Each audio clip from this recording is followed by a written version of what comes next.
নমস্কার বন্ধুরা, মিষ্টুর ঘরকন্যার ব্লগে তোমাদের স্বাগত জানাই। আশা করি তোমরা সবাই ভীষণ ভালো আছো। ভালো তো থাকারই কথা।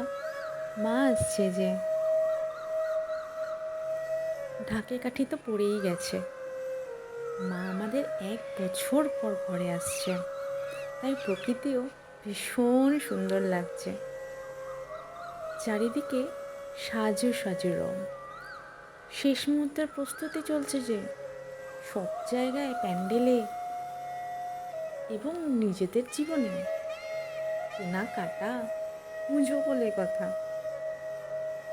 তাই আমি আর কর্তামশাই চলেছি শপিং করতে, এই শেষ মুহূর্তের কিছু কেনাকাটাই আর কি।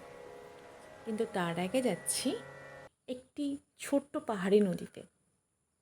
ওই যে কালকে তর্পণ হয়েছিল, ঠাকুরমশাই যাওয়ার আগে বলেছিলেন যে পিণ্ডদান করা হয়েছে বা আনুষঙ্গিক যে সমস্ত সামগ্রী রয়েছে সেগুলো যেন গঙ্গা বা কোনো নদীতে বিসর্জন করে দিতে। গঙ্গা তো এখানে পাওয়াই যায় না, তো ছোট্ট একটা পাহাড়ি নদী আছে, সেখানেই যাচ্ছি আমরা। আশেপাশের প্রকৃতি ভীষণ সুন্দর, তুমি তো দেখতেই পাচ্ছ। এটা জম্মু। এখানে যেহেতু বৃষ্টি খুবই কম হয়, তাই নদীও একদমই ছোট্ট, সামান্য মনে হয়। জল একদম হাঁটুর নিচে, অত নিচে তো যাওয়া সম্ভব নয়। তাই আমরা কি করলাম, এই ব্রিজটায় এসে আমাদের গাড়িটা দাঁড় করালাম। আমি ক্যামেরাবন্দি করলাম এই সুন্দর একটা দৃশ্যের। উপরে একজন বসে রয়েছেন, দেখলে তো? এই দেখো সেই ছোট্ট নদীটা। ছোট্ট হলেও হবে কি, ভীষণ সুন্দর।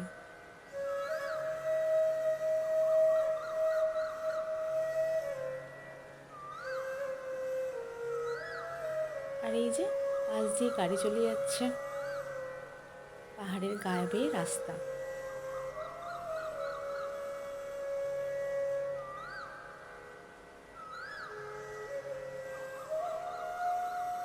ওই যে দূরে পাহাড়ের গা দিয়ে চলে যাচ্ছে যে রাস্তাটা, সেখান থেকেই সব গাড়িগুলো যাচ্ছে।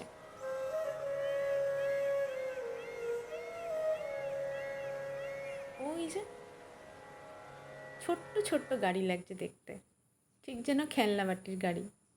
এদিকে কর্তামশাইও চলে এসছেন। এবার আমরা চলছি শপিং করতে।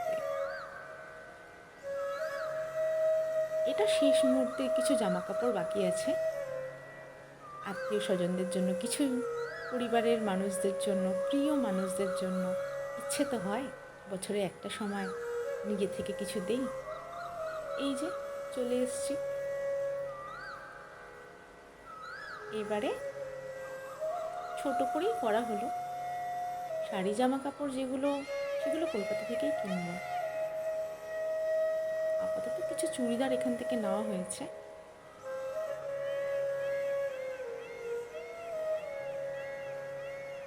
তোমাদের কেমন লাগলো ভিডিওটা একটু জানিও। ভালো লাগলে অবশ্যই লাইক করবে আর চ্যানেলটাকে সাবস্ক্রাইব করে দিও।